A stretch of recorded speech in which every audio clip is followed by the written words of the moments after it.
When you need mealtime inspiration, it's worth shopping Baker's, where you'll find over 30,000 mouth-watering choices that excite your inner foodie. And no matter what tasty choice you make, you'll enjoy our everyday low prices, plus extra ways to save, like digital coupons worth over $600 each week. You can also save up to $1 off per gallon at the pump with fuel points. More savings and more inspiring flavors make shopping Baker's worth it every time. Baker's, fresh for everyone. Fuel restrictions apply. In 2014, director Clint Eastwood and star Bradley Cooper gave the world a brutal introspection into the eternal cost of war. In 2024, Brad, we get to try our favorite brand once again. A very expensive version of it. The film is American Sniper. The whiskey is Rebel Single Barrel 10-Year Bourbon. And we'll review them both.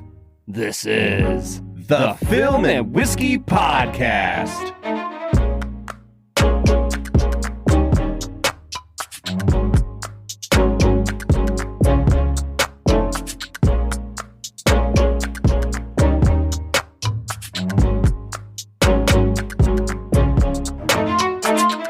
Welcome to the Film and Whiskey Podcast, where each week we review a classic movie and a glass of whiskey. I'm Bob Book.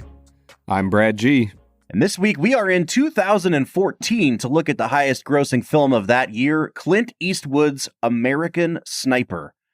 Bob, Clint Eastwood is just the wildest of directors, because I don't know if we have many directors who have A, starred in a bunch of movies, starred in television shows, became a director, he's probably directed like 40 films, and like 32 of them are average to bad, and 8 of them are like, I don't know, is this going to be a best picture for the year? Yeah. I mean, listen, he's batting 250. Like that's an acceptable batting average in the major league. 100%, man. And dare I say it, I think American Sniper might be my favorite of his films that we've watched. I've been interested to hear what's going to come out of this episode, Brad. So let me give a little bit of context. About a year ago, we were in one of our director-based seasons where we were watching 4 to 5 films from a director to try to get a sense of who they are, what they thematically like to make movies about. And Clint Eastwood was one of those directors. And at the time, we looked at Unforgiven, Mystic River. We revisited $1 Million Baby for our patrons. What else did we watch from Clint Eastwood at the time, Brad? Oh, man. I honestly, I can't remember right now. We've watched a lot of Clint Eastwood films, Bob. Yeah, we sure have. And Eastwood's an interesting director because in our very charged political times, I think people have really started, especially people on the left, have really started to criticize Clint Eastwood. And I think in a really reductionistic way. They see him as a conservative director, even though his films don't always follow suit with that.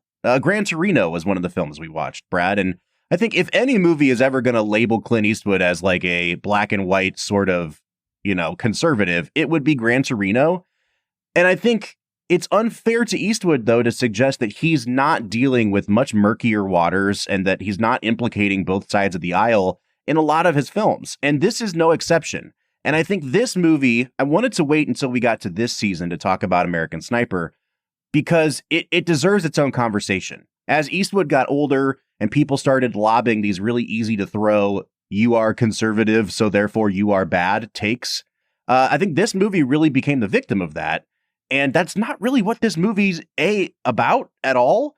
And B, I think it's a really bad faith reading of the movie to assume the portrayal of what happened to one soldier, therefore, is A, what Clint Eastwood thinks about war, or B, is an endorsement of war for the sake of war. Like, it's just a really, really awful reading of this movie. And I wanted to get it out of the way now because I frankly think it's a waste of time to debate it. I just reject that premise altogether. This is a much more complicated and nuanced movie than that. And while it is a flawed movie, I think, there are better conversations to have than that one. 100%. I think that any time you walk into something that someone has produced and created, and you've heard that they are X and you're Y, therefore I'm going to find the worst possible reading of this film, that's just boring. Like, I don't know, man. Like, sure, people can do that if they want. It's America. This is a free country. I would rather have a conversation about how Clint has created here what I would say is a very nuanced understanding of what it means to be an American at war in the 21st century. I think there's going to be a lot of comparison films brought up today, Brad, because as I was watching this movie, I'm thinking of films we've done on the show that I want to draw comparisons to. But before we get into all that, let me set the stage here. So if you're new to the show, welcome into Film and Whiskey. The premise is right there in the title. We talk about movies, we drink whiskey. This season, what we're doing is we're looking at the highest grossing films of each calendar year from 1988 to 2019. American Sniper was perhaps among the biggest box office surprises of any film we're going to be talking about this season. It is far and away the most financially successful Clint Eastwood film. It's kind of a weird asterisk year for us, Brad, because this movie, while a quote-unquote 2014 film, it premiered in 4 theaters in 2014, and it didn't go nationwide until mid-January of 2015. So when I was looking at like the highest grossing in calendar year releases, it was actually like one of the Hunger Games movies. And then it said like, well, by March of 2015, American Sniper had overtaken it. And it's like, yeah, but it made all of its money in a completely different year. Yes. So like, I hate how Hollywood does that. Please know, I understand Film and Whiskey Nation that you probably saw this movie in 2015, but you know, too bad. We're talking about it today. Yeah. And I'm really glad we are, Bob, because this is an excellent movie that is worth talking about. I do think that the fact that this movie made $500 million is kind of staggering. It's wild, man. It's the highest grossing war film of all time. Adjusted for inflation, I think it's the second highest grossing war movie of all time. It is one of the 7, I think, movies at the time that was an R-rated film to earn $500 million worldwide. And I already said it's Eastwood's most successful movie. And because of that, you know, people were expecting, okay, maybe this movie, it came out on MLK weekend. It was a long weekend in January where no one usually goes to the movies. Maybe with the star power of Bradley Cooper and the excellent marketing campaign, this will earn a couple $100 million. And it went freaking bananas, dude. I remember it was the year we moved to Kentucky. I went to the movie theater that weekend to see something else.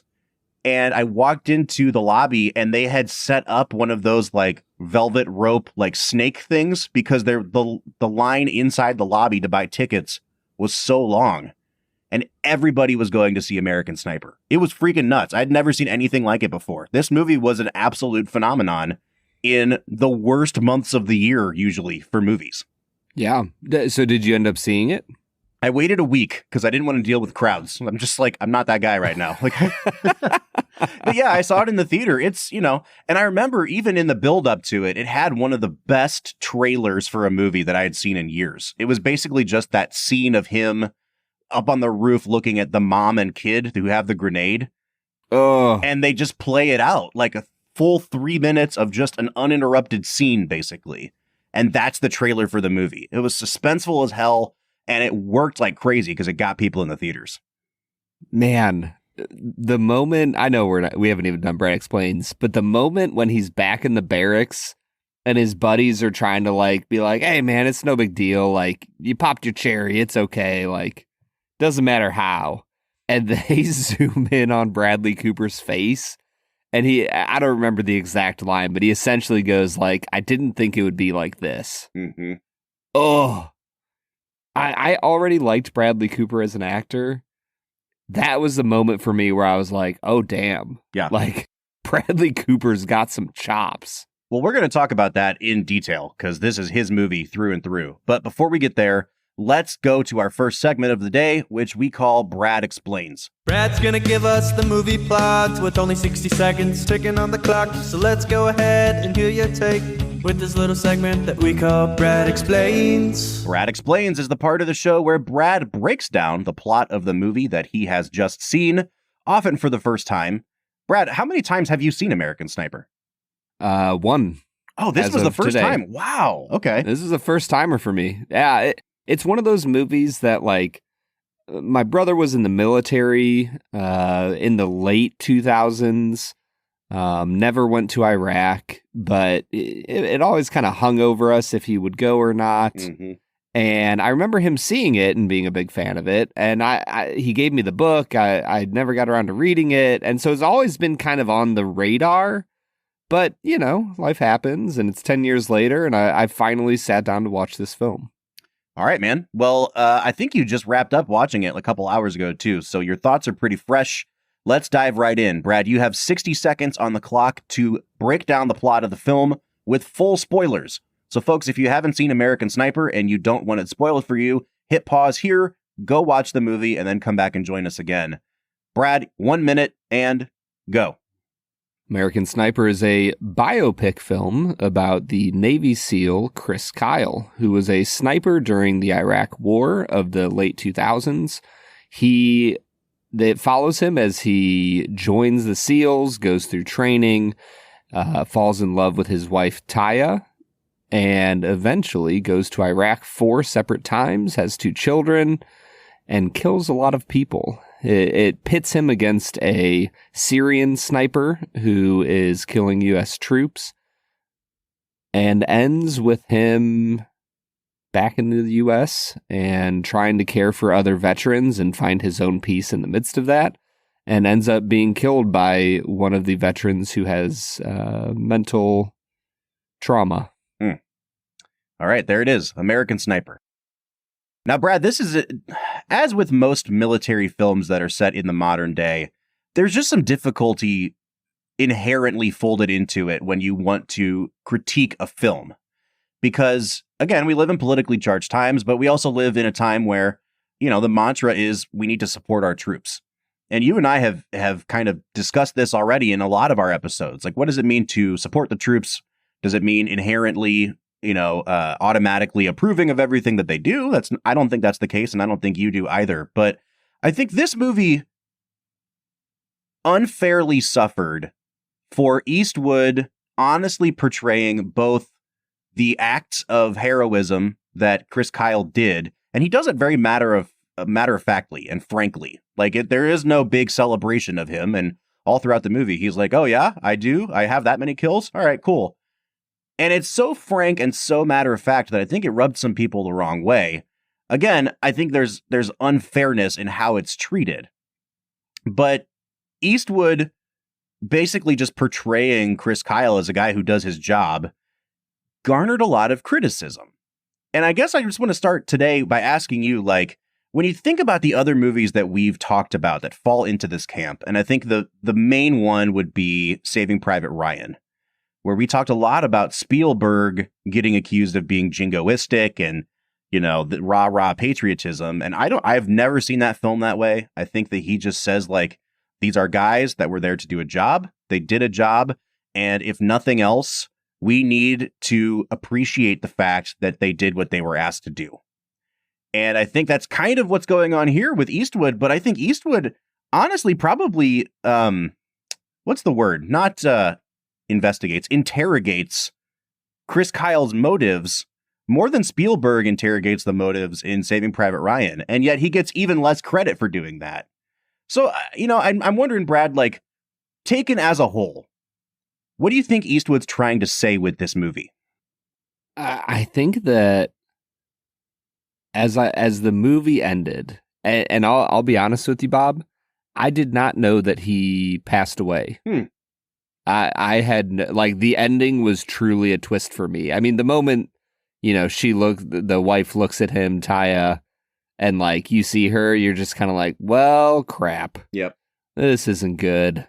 But it kind of hit me like a freaking freight train, man. And I think the thought that popped into my head was that Clint seems to have this deep and abiding respect for the U.S. military in one hand, and in the other hand, he holds the belief that war and violence will cost you everything.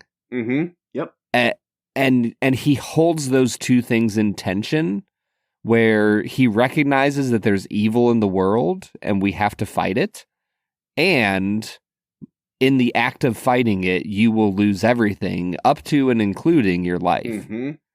And that is one of the most brutal tensions that I don't think many of us are willing to face. And I think that's exactly, man, I think we could just end the episode. I think you summarized it perfectly. And Eastwood, to his credit, leaves you in that tension.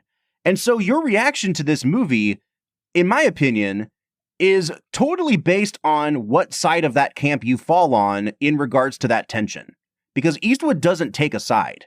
And so I think that both the criticisms of this film and the celebrations of this film say a lot more about the people watching the movie than the people that made the movie.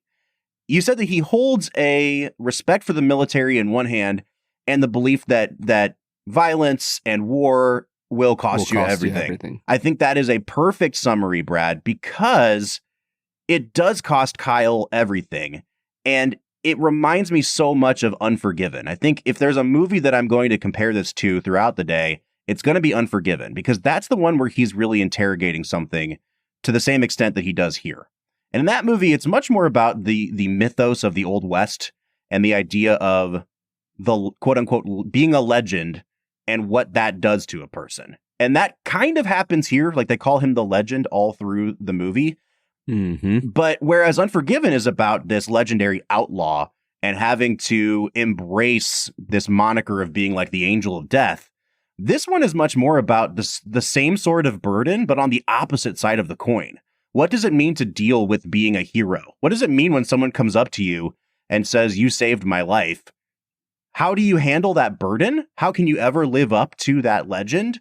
But also, when you are considered a hero, you're looked at as if you've got it all together. And this guy clearly does not for the entire film. And I think that's the most interesting part of this movie, is that it's not shitting on what he did, but it's asking honest, true questions about the guy that is considered the biggest hero is the guy no one checks in on throughout the movie. Yep. And I think if it's interrogating anything, it's interrogating the people around him. It's interrogating himself. And why his coping mechanism is just to go do more heroic things to kind of paper over what is really going on inside. I found this movie incredibly fascinating. I don't think that it's critical of Kyle's actions on the battlefield, but it doesn't get enough credit for investigating and interrogating what's going on in his mind. And frankly, Brad, like a lot of biopics that are made by people on the political left about their heroes don't go this far into questioning motives. And I think Eastwood really deserves more credit than he gets for that. Well, and in the midst of that, there's no commentary on whether or not they should be at war. Mm-hmm. Like throughout the movie, the people who are depicted as evil for their actions in the midst of war. Mm-hmm.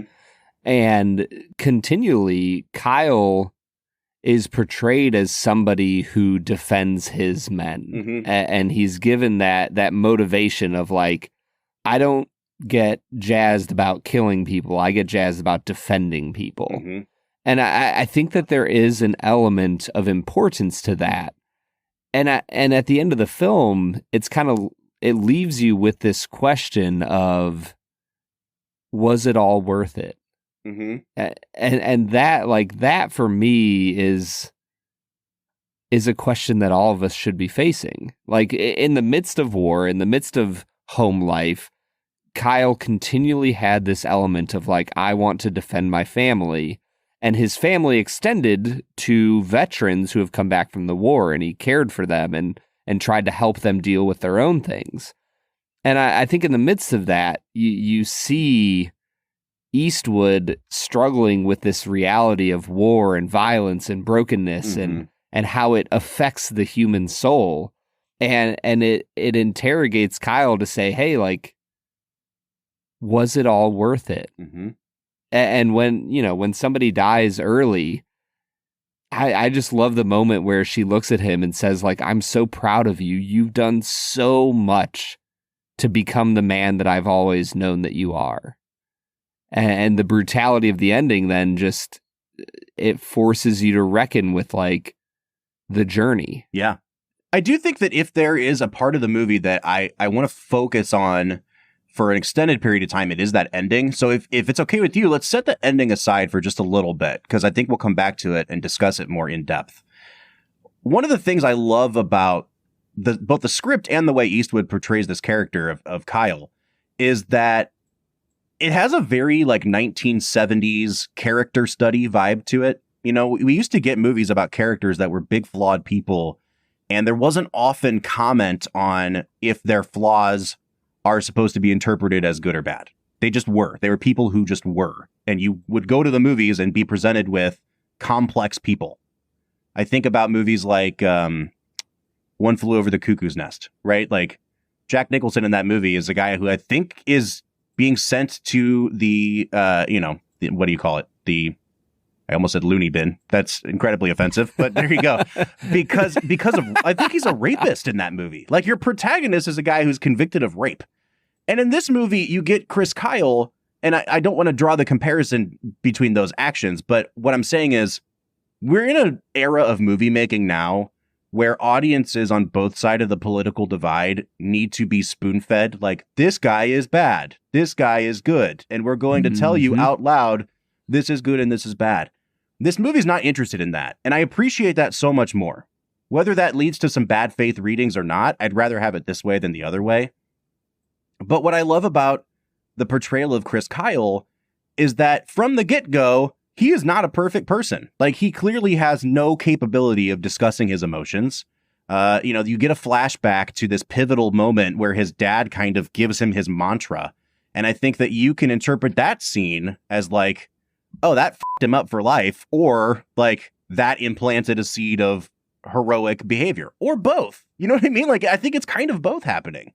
I love the fact that the first time he gets an idea to join the military, what's he doing? He got dumped by his girlfriend, or he dumped his girlfriend, and he has gotten absolutely hammered sitting and watching TV with his brother. And he's angry about what happened with his girlfriend, and he's drunk. And in that moment, he decides to join the military. Like, Eastwood is not, blinking a red alert sign that, like, this is not the state of mind he should be in to join the military, but it's presented as this is how it happened. Interpret it for yourself. And I appreciate that, because it is possible for a person to both do really good things and to have severe character flaws. And Chris Kyle seems like that kind of person who, I don't want to say that like his work with veterans was in any way a character flaw, but he clearly also had some stuff going on psychologically that he needed to deal with that is presented just as frankly throughout this film. I guess what I'm saying in a really long-winded way, Brad, is I like that Eastwood is not using kid gloves here, and that like a lot of it is just laid out as kind of like unstructured data, and you piece it together to make meaning out of it as you see fit, viewer of this film. Yeah, and even in the way that the girlfriend treats him at the start of the film, like there's a layered nuance to that where what she accuses him of is true, and that doesn't excuse her actions, but he reckons with the fact that, like, she's right. I treat her like garbage. I leave her at home. I go do all these things. Like, who does that make me as a person? And I think that that's kind of where the military catches a lot of their recruits, is in young people who are asking themselves, who am I? And what am I about? Do I have a purpose in this life? And the military provides that with so many people. And I think that's why this movie is so successful, in that it portrays the entire arc of, I don't know who I am. The military gave me an identity. Who am I if the military is not my identity? And it follows that entire arc. And I think for the first time, I've watched a Clint Eastwood movie and said, like, I think Clint actually has some nuance in his bones. Because what is our one critique of Eastwood constantly, Bob?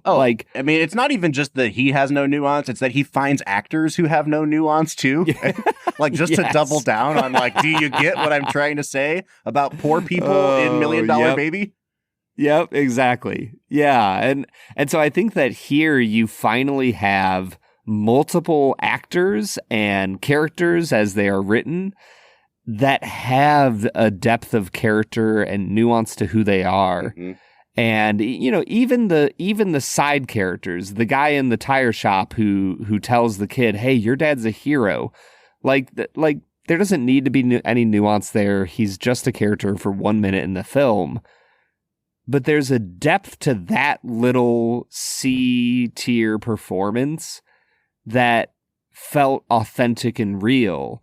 And it allowed Cooper to play off of it. And it gave Cooper a chance to shine and to flex his acting muscles in acting awkward and uncomfortable and like, okay, yeah, thanks, man. Yeah, cool. I'll just go pay the lady now. Like, that was one of my favorite scenes of the film. And it's not because he was being honored. It's because you can feel the discomfort of like what is going on in Cooper's soul. Mm-hmm. So that actor in that scene is actually Jonathan Groff, who just recently won his first Tony. He's a very esteemed theater actor who has also done quite a few films and television shows. And we just talked about him last week because he was the voice of Kristoff in Frozen.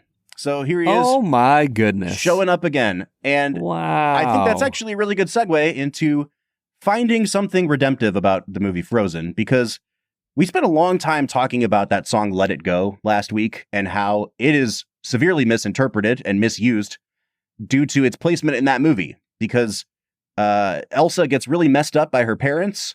She has some really unhealthy coping mechanisms wherein she sings Let It Go.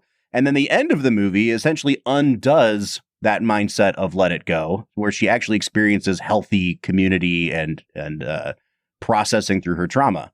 And I think this movie actually follows a pretty similar pattern to that, Brad. Like, I don't think that Eastwood is 100% endorsing the way that Chris Kyle continually returns to Iraq as a way of papering over. And I think, again, that's where people continue to misinterpret this movie. But on the comparative front, if there's another movie that this is obviously a comparison point to, it's The Hurt Locker. It's a movie we talked about a lot last year, Brad.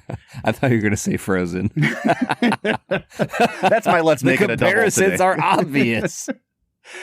With The Hurt Locker, it's a movie that seems to get the benefit of the doubt. And my scorching hot take is that I think this is a better movie than The Hurt Locker. And I always have. Yes. I just think it's a much better produced movie. I think it actually communicates its point just as well, with more nuance than The Hurt Locker. And I also think Bradley Cooper is a better actor than Jeremy Renner. So there you go. But it's funny to me that with The Hurt Locker, which follows almost the exact same pattern as this film, that movie seems to get the benefit of the doubt, and this movie does not, especially when you have Chris Kyle following that sort of Elsa Let It Go arc here.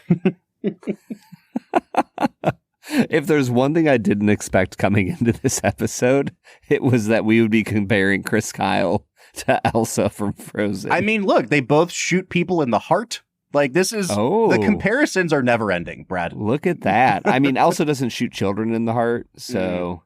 She shot her child sister in the head. That's true. Headshots, dude. She's more vicious than Chris Kyle. Oh my goodness. Okay, listen, we're in a spot right now where we have not really talked about the film. We've talked about what the film means. I think that we need to take a break. Let's talk about the performance of Bradley Cooper after the break. Let's talk about what we actually liked in the filmmaking itself. But before that, I'm really, really anxious. Not anxious. I'm really, really antsy to get to try this Rebel 10, Brad. Let's get to whiskey, if that's okay with you. I am so ready, Bob. Let's get to it.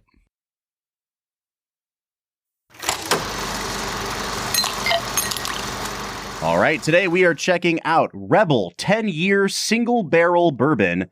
This is a new release from Lux Row Distillers. I think this is like our third or fourth week in a row, Brad, of doing new release whiskeys on Film and Whiskey. I kind of like it. It's a wild time. Yeah, I kind of like it, man. I've been enjoying it. Now, as Brad said, this is one of their more expensive offerings. It's because it's a single barrel and it's 10 years old. You know, we've established the principle of $10 per year of aging that our friend Wes tells us about all the time. This is $100 at 10 years. So it seems like, at least in terms of the market, this is priced right where it should be.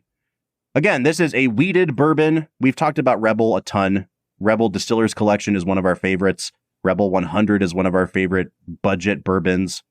This one is bottled at 100 proof, Brad. So we're talking about a 10-year single barrel version of that Rebel 100. I'm freaking pumped, man. And I have to ask you, have you had it already, or are you drinking it live? Oh, dude, I cracked this bad boy open immediately. I was so excited about this. And not to spoil all my takes, but I'm excited to review it with you, Bob. I'm drinking it live. I've been holding onto the bottle for a little over a week now. So you can understand why I'm so excited. Brad, I've just poured it out. I'm going to get into my nosing here as you give your notes. So why don't you lead us off? I think this is a really solid nose. There's caramel right off the bat. There is a really nice soft oakiness to this, which is making me excited. There is some nuttiness. It's very peanutty in my mind. And the longer I sat with it, the more I got some interesting kind of fruity notes that I finally labeled as pineapple. But I don't know. There's this, it's not quite citrusy. It's not quite appley. There's just some sort of really nice, sweet, fruity notes that I'm enjoying. I give it an 8.5 out of 10 here. I think I'm going to be almost in the exact same place score-wise as you. Caramel dominates on the nose. And, they have tasting notes printed in their little press release. I disagree with them, frankly. Like, I don't get as much vanilla as they said I was going to get. It really is like almost caramel cheesecake at first. I think that as those fruit notes start to come out, Brad, they came out a little bit more like peach for me than they did pineapple. But it does remind me of sort of like an upside down cake. Like there's that sort of caramelized drizzle on top. There's a little bit of breadiness. I don't know if they make peach upside down cakes, but that's what I'm going with here. As it sat, and it's been sitting in my glass for a little over 10 minutes now, there's a note that I'm glad you didn't pick up on because I think it would have lowered your nosing score. Once those all dissipated, it is like straight black licorice to me, and almost like a powdery sort of black licorice, like it's a Good and Plenty or something. And I love Good and Plenty's, and I like black licorice. So I'm on board, dude. I'm giving it an 8.5 on the nose. Dude, I need to pour some more because I did not get any anise on this. And like I said, I'm very glad you didn't. Because you know what's a whiskey that I actually got black licorice notes on after drinking it for a while, and I used to really love it, and I still like it. I still think it's a good one. The Sexton. Oh, interesting. Yeah, after drinking it for a while, I was like, man, this just has black licorice notes on the nose, not on the palate, not on the finish. Anyways, the palate here, it turns into a really nice dark cherry for me. There's oakiness all throughout. There's a burnt caramel vibe, a bit of like a sauteed butter. Vanilla is coming through on the palate, much more so than the nose. I think that this is a really solid expression of Rebel. I'm at an 8 out of 10 on the palate. Yeah, I think solid is the word here, Brad. It's a little bit thin on the mouthfeel, which I wasn't expecting. Definitely still packs a punch. Like that 100 proof is coming out, but it almost has like a pepper spice to it. There's the burn from the ethanol, as well as almost like some cayenne pepper on the back of my palate here. Oak definitely dominates. You're absolutely right there. It's oak and wheat, and there's not a lot of nuance to it, which is unfortunate because I think like the Rebel Distillers collection has quite a few more waves of like sweet notes and things going on. In my mind, I'm kind of comparing this, Brad, to a bottle that we bought at the Kentucky Bourbon Festival last year, that Lux Row 4-grain, which I think is probably a little bit better than this. I think there's definitely more nuance and complexity to that whiskey. This one's just kind of like a very above average notes of anise, wheat and oak flavored bourbon. So it's going to be a 7.5 for me on the taste. And I'm curious to hear if it improved or kind of fell off for you on the finish. I actually liked it on the finish a little more than the palate. The cherry stuck through strong to the end. The vanilla really rounded out the experience for me, and the nice dusty peanut vibe just stuck around for the finish. I was at an 8.5 here, and I think overall this is a pretty well balanced whiskey. It's an 8 out of 10 for me on balance. It has just enough complexity to move it into that upper echelon, the 8 out of 10 area. I just wish there was a little more going on here that it could hang its hat on. Yeah, I'm going to give it a 7.5 on the finish. I think you're pretty much right. The vanilla comes back and it's really appreciated. I'll give it an 8 on balance. I was kind of waffling between a 7.5 and an 8, but overall, this is a well above average whiskey, and there weren't any like significant dips. So I'll give it an 8. When it comes to value, again, we're talking about a $100 bottle of whiskey. This might be the first time that I think a bottle of Rebel is overpriced based on the whiskey itself. I do think it's a fair market value here. If you're a fan of the Rebel line like I am, I would still probably give it like between a 6.5 and a 7 out of 10 on value. I don't really see myself personally going back and buying another bottle of this one, Brad, especially when I can still get Distiller's Collection for like half the price. So I'll give it a 6.5 here. Yeah, I am literally at a 6.5 on value. I think this is a good whiskey that gives a pretty solid experience. It's just a little bit on the expensive side. Mm-hmm. All right, Brad, that's bringing me out to a 38 out of 50. What are you coming out to? Just under 40. I'm at a 39.5. All right, so that takes us to a 38.75. Once again, I mean, it's approaching 40, and 40 is where we consider things like a no-brainer recommendation. Between 35 and 40 is like a less enthusiastic thumbs up, but still definitely a thumbs up. I would recommend this whiskey. It's good. It's just that, like, if you want to get a pour of it at the bar, this is going to cost you probably, what, $20 for a pour? Yeah, at least like 15 to 18. Yeah, you're just kind of starting to get into some territory where it's like, for the price, I think we could probably find things we like a little bit better than this one. Yeah, 100%, man. And I'm not sitting here saying it's not a good whiskey. It is absolutely delicious. It's just the price here. The value's not quite right. Mm-hmm. But once again, Bob, we have drank a Rebel whiskey that just tastes delicious. Mm. And I will never stop singing the praises of Rebel. Now, I think we do need to add the caveat to our score here. This is a single barrel. It could just be the barrel that we got that it's not quite hitting those extra decadent, sweet Rebel notes that we like. They do make a Rebel 10-year that is a batch, that's a blended version. And I think that I'd really like to try that one on the show, Brad, because I think that will be a little bit more in the sort of general flavor zone that we're used to. So, folks, if you're a fan of single barrels, I think this is like, you're not going to go wrong picking up a bottle of this. But in our specific case, it just fell a little bit too far outside of the general Rebel vibe for me.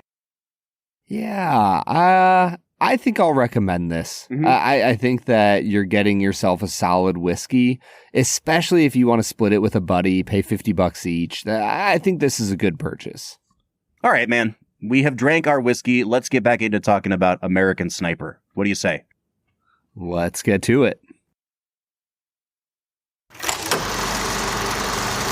All right, everybody, that was Rebel 10-Year Single Barrel, a whiskey that we are fans of, just wish it cost a little less. Mm-hmm. Just how Bob feels about war. Big fan.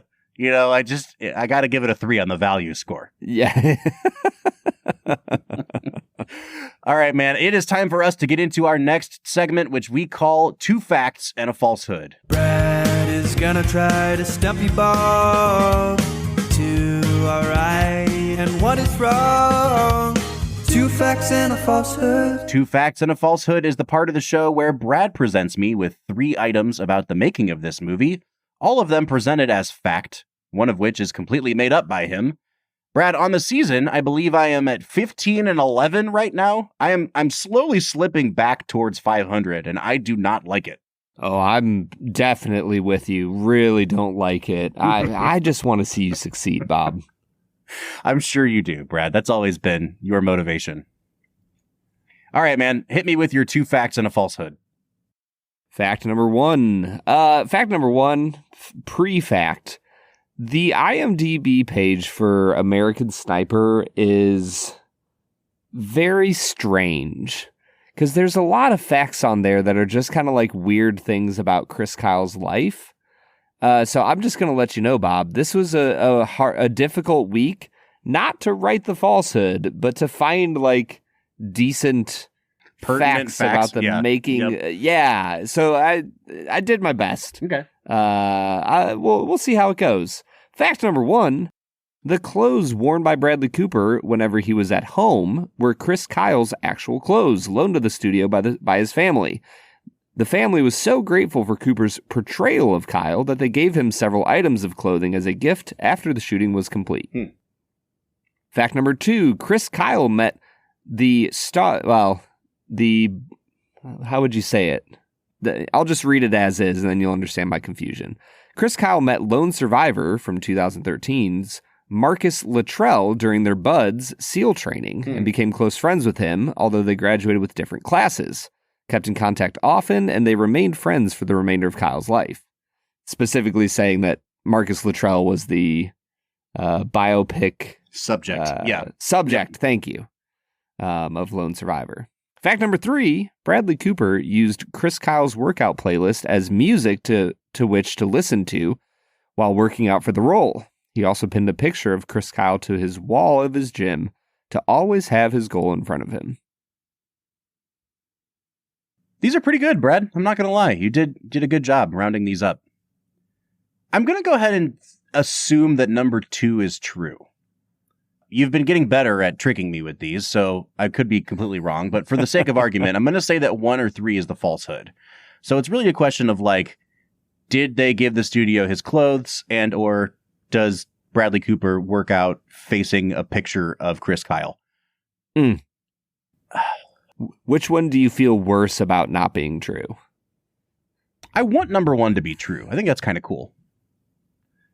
So I'll go ahead and say number 1 is true and say number 3 is false, with the caveat that I have absolutely no confidence in this one. And you were right to not have confidence, Bob, because you were wrong. What was the falsehood? The number 1 was the falsehood. Was it? Okay. Yeah. Nah. Yeah. Thanks a lot. They didn't even give him any clothes. Come on, man. The guy exclusively wore T-shirts. You couldn't give him one T-shirt? That is that's true, man. They could have.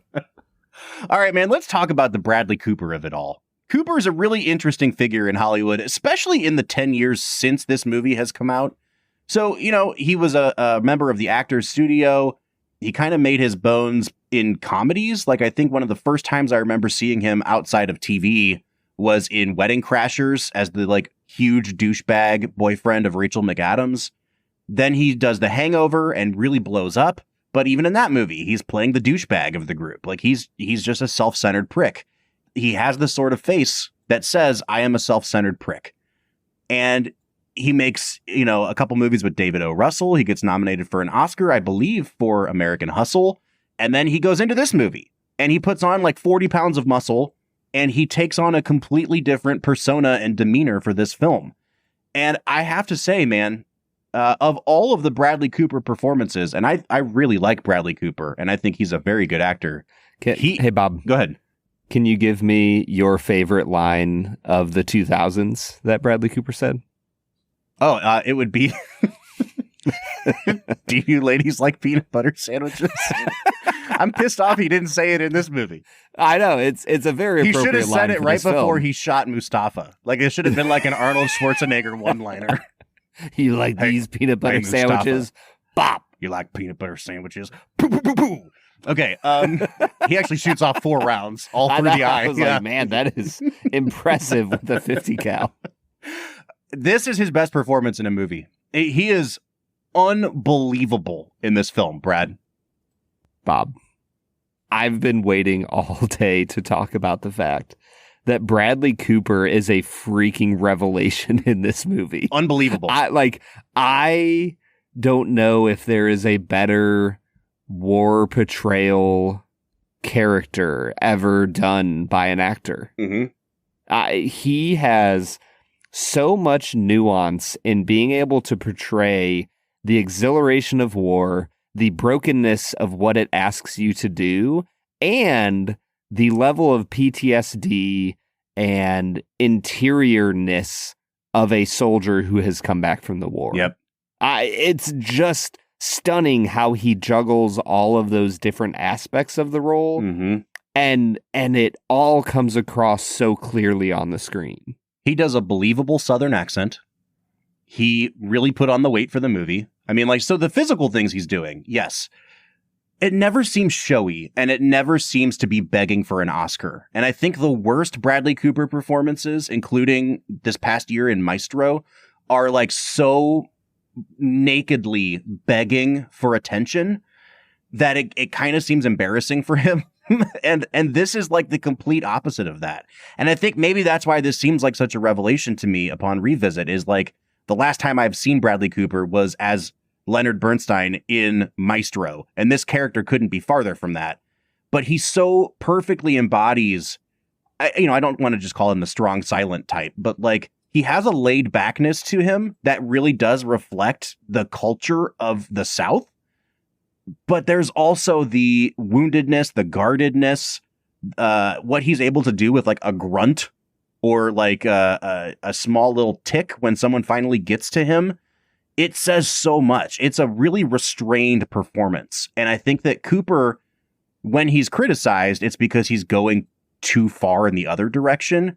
And I'd like to see him do more of this, because this is just, it's really nuanced stuff, man. Yeah, 100%. This might sound weird, but like I'm thankful that we got to see Bradley Cooper do this, because in my mind, it puts him into an upper echelon of actors. Mm-hmm. And I just think that it's incredible. And, a few years back, we were doing our director series and we would rate the directors. I wish that this had been on the list for Eastwood, because I think that the way he handles Cooper as an actor is really impressive here. I do kind of wonder, like, Eastwood is famous for doing like the first take is the take I use. I just wonder if maybe Bradley Cooper needs to be directed like that more often. Like, I think when he's directing himself, like he did in Maestro, I think he micromanages himself to death a little bit. Like, he wants to be perfect so bad that he ends up kind of getting lost in the sauce a little bit. Ooh, is that a reference to Burnt? Oh. Ooh, no, it's not. I've never seen that movie. Is that good? Yes, I liked it. It's not perfect. There's a lot of issues. It's like a 7.5 to an 8. Mm-hmm. But literally everything you just said is the entire character he plays in Burnt. Like, obsessed with perfection, gets lost in the sauce, doesn't know how to connect with other humans. That's great.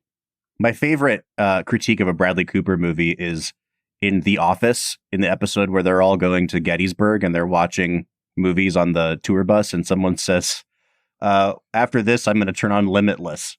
And Phyllis goes, is that the one where the guy becomes limitless?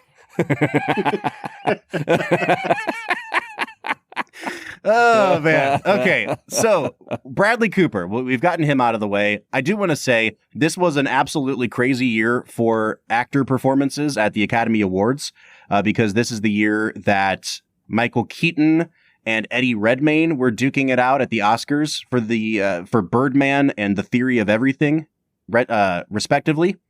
And it just makes me even more mad that Eddie Redmayne won an Oscar. I think his performance in that movie is very good as Stephen Hawking. Michael Keaton gives one of my favorite performances of the century in Birdman. Mm-hmm. Yeah. And it's unfair to Bradley Cooper because I do think I like Keaton just a little bit better in Birdman. But in any other year, I think both Michael Keaton and Bradley Cooper would be winning Oscars for those two performances. Mm-hmm. And it's just crazy to me that like now Eddie Redmayne is the Oscar winner of the three. Well, Bob, what do you have against Eddie Redmayne? Well, why do you hate the beloved soft-spoken British actor so much? You know what's really funny is I don't. And he actually came under fire this past couple weeks because he gave a performance at the Tony Awards that Twitter just loved to make fun of. He's starring in the musical Cabaret right now. And man, my guy got raked over the coals. And I don't understand why people hate him so much. I just think that he's made really bad career choices ever since he won his Oscar. Like maybe he won it too young and it's like, how do I follow this up? And so he's just, he's done some bad work and he's been in some bad films. He seems like a good guy. And I think he's got the chops, but because he's never rebounded from winning that Oscar, I think the Oscar win is starting to look worse and worse as the years go on. Bob, do you want to know a personal embarrassing story about me? Always.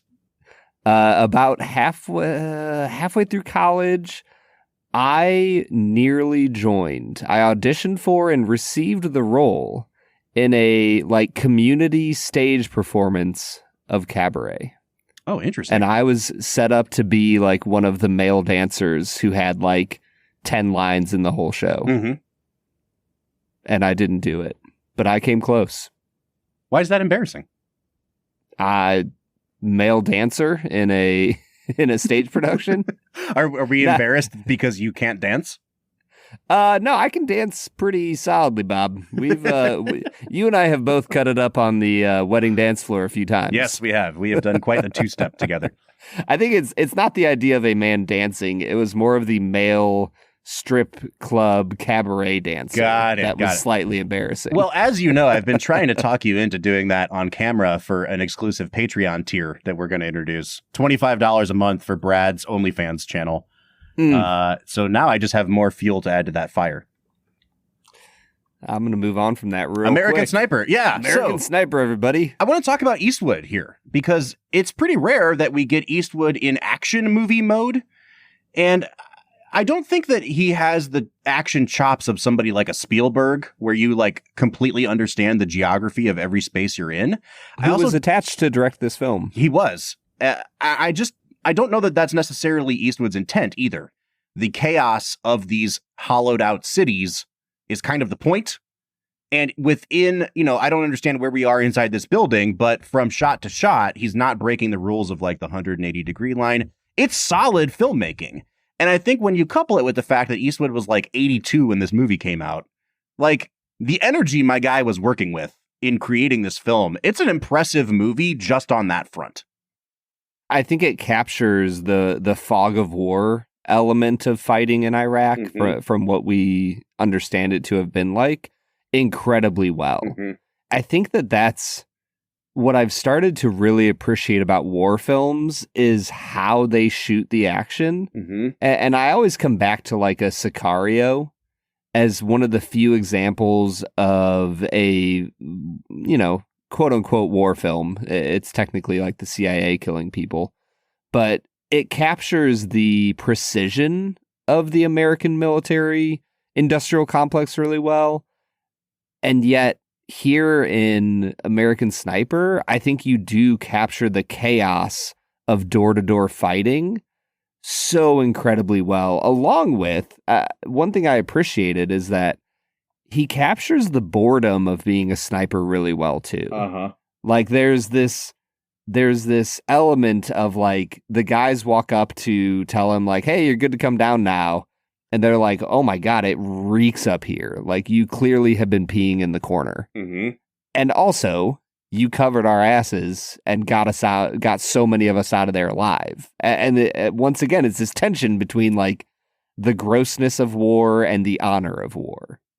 All right, man, where do you want to go from here? We've got just a few minutes left before we get into our last couple segments. Is there anything else about the filmmaking that you think we should touch on? He used Ennio Morricone at the end. And I freaking loved it, man. It was so good. It comes on and I'm like, oh, wow, they're playing tap. Oh, no. Oh, no, they're not playing taps. They're playing The Funeral. And I didn't know that they were going to use that. And I think it might be the best use of that song in a film. And I say that knowing it was written for a film, 40 years before. Mm-hmm.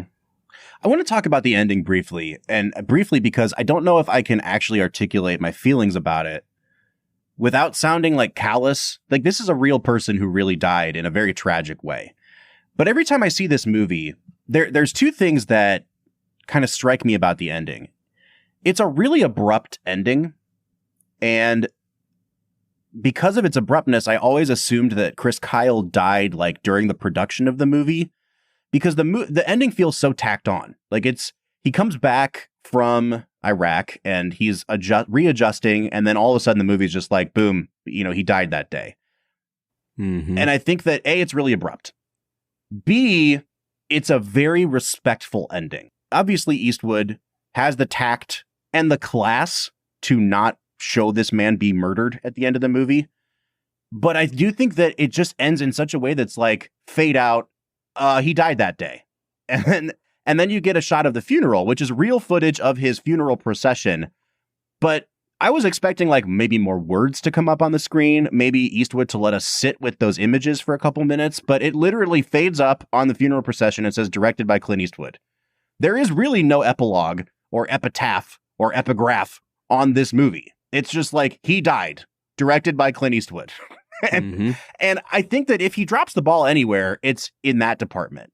Because while I respect how much respect he gave to his subject, you do kind of have a responsibility as a filmmaker to really land the plane at the end of the movie. And I know you said you were very emotional at the end of the film.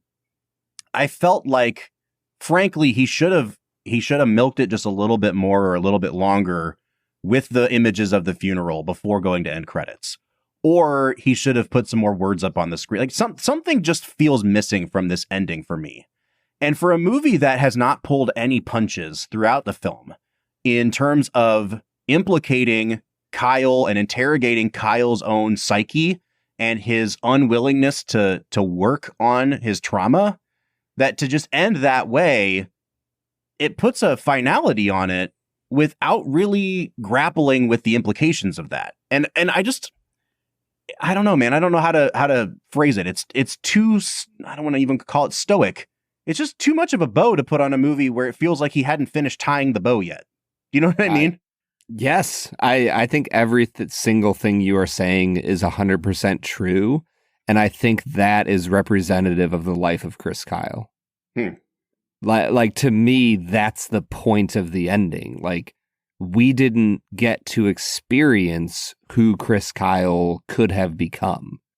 To me, it really brings you to a place of where his family must have been to say, we're proud of you. You're making progress. You're getting better. You're helping others. And yet it feels so disconcerting and discomforting and just broken to think that this upward trajectory, this beautiful life in the making, just completely is gone out of nowhere. And I've sat with enough families who have lost loved ones suddenly to know that feeling that you're feeling is real when you experience the loss of somebody before their time.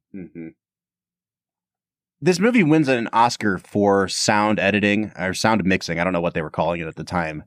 And I think that it is absolutely deserved. But what I really found fascinating were some of those moments where Eastwood's using both sound effects and the score to have this kind of eerie, discordant sound.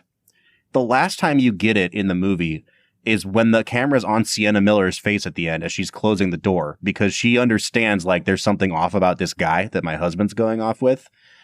And I found that like a really interesting addition, because it's not only saying like she feels unease, because this is the musical cue for unease that we've used throughout the film. But it's almost like this idea of, throughout the movie, he's been on edge. He's constantly checking like the rearview mirror every time that they're driving to scope things out for threats. Whenever the dog is playing with his kid and he thinks the dog is a threat, these moments come up.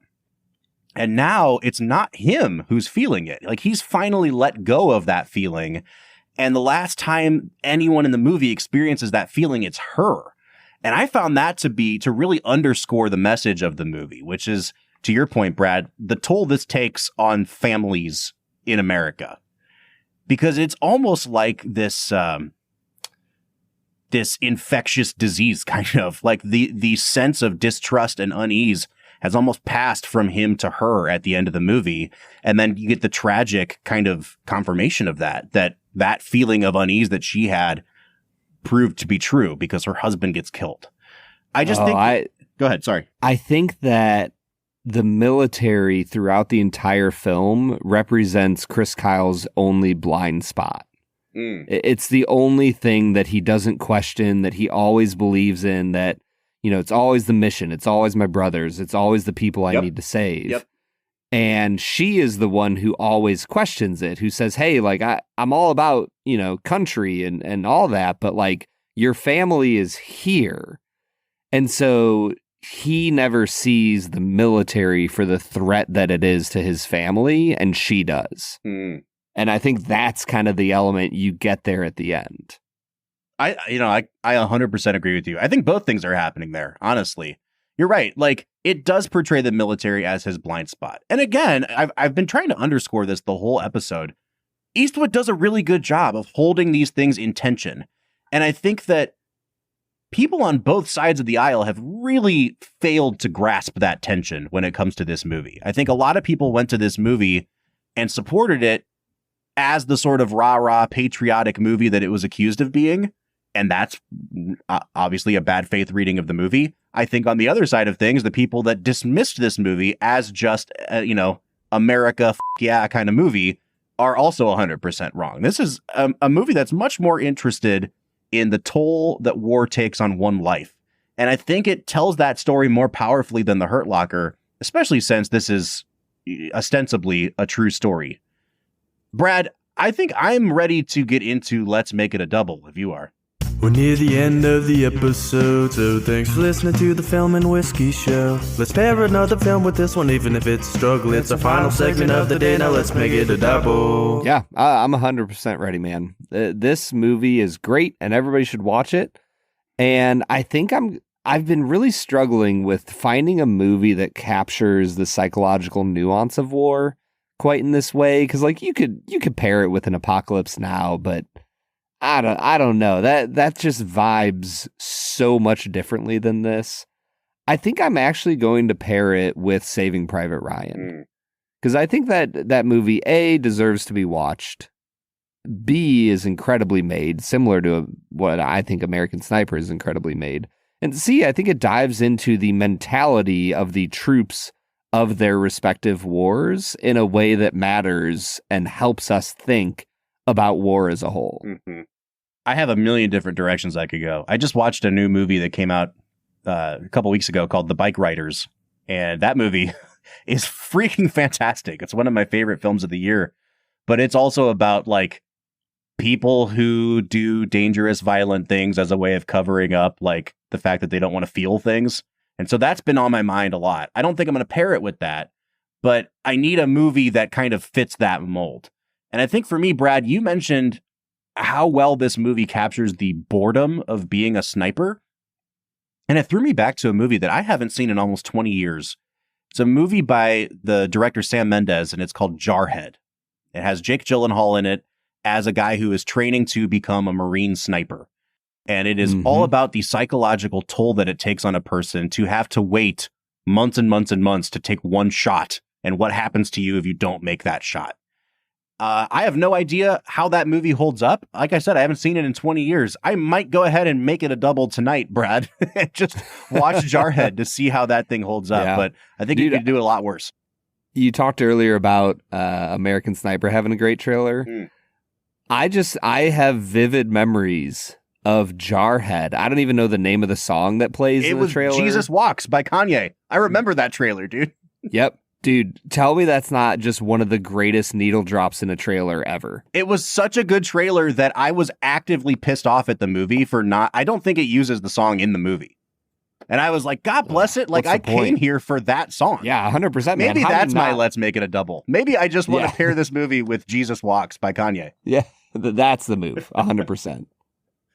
All right, dude, let's get into some final scores here. I'd like for you to go first, Brad. I've been talking a lot today, and it sounds like you might be even higher on this movie than I am. Dude, I think this is one of the best war movies we have watched on this podcast. And we've watched quite a few, like all the way back from like Paths of Glory up through, I mean, American Sniper might be the most modern war movie as far as made the latest and, you know, a war that is the most recent. I think I'm going to give this a 9.5. Wow. Like there are issues. Not all of the acting is perfect. There are, especially early in the movie, there's stuff that feels a little rushed and sloppy. But I think he lands the plane. And from about maybe 30 to 40 minutes into the end, you know, and this is a 2 hour and 15 minute movie? Yeah, somewhere in there. Like for a solid almost 2 hours. This is incredible filmmaking, investigating the psyche of an American soldier. And I think it's great. I think I'm actually going to come out significantly lower than you then, Brad. I think this movie is like, for 80% of its runtime, it's like an 8.5 to a 9 for me. It's really, really good. Like you said. But the two bookends on either side of the movie are like everything when Chris Kyle is a kid is horrifically bad acting, like truly awful, awful movie making and acting. And then I think the way this movie ends, it both loses a lot of steam and it feels like an anticlimax. And I understand, to your point, that that's probably part of the movie making, that his life felt anticlimactic because it was ripped away from him. I just think Eastwood has to do a little bit more there to earn an emotional payoff for what we've been watching for 2 hours and 15 minutes. I've been waffling between an 8 and an 8.5 on this movie. I think I'll give it an 8.5, Brad, but that's probably just because I am happy that you like it so much. And I don't want to hurt your feelings by giving it an 8. So I'll give it an 8.5. That brings us out to a 9 out of 10 on average. This is one of our highest rated movies of the year now, Brad. Really? At a 9 out of 10? Mm-hmm. Man, it's almost we've had a lot of 7s and 8s this year. Yeah, but really fun 7s and 8s. Yeah, and this is a 9, and it's probably the least fun movie we've done all season. Oh, yeah, I will maybe watch this movie once or twice more in my life. Yep. It was so hard to watch. Dude, looking ahead at the next few weeks, we've got 3 Star Wars movies and 2 MCU movies to end the season. I want to put an asterisk. 3 Disney-produced Star Wars movies. All that to say, maybe this does deserve an 8.5 just for being the last real movie we're going to watch for the rest of the season. Thank you. So it's a 9 out of 10 from us on American Sniper, but we'd like to know what you think. Reach out to us on social media. You can find us on Facebook, Twitter, Instagram, TikTok, or YouTube at Film Whiskey.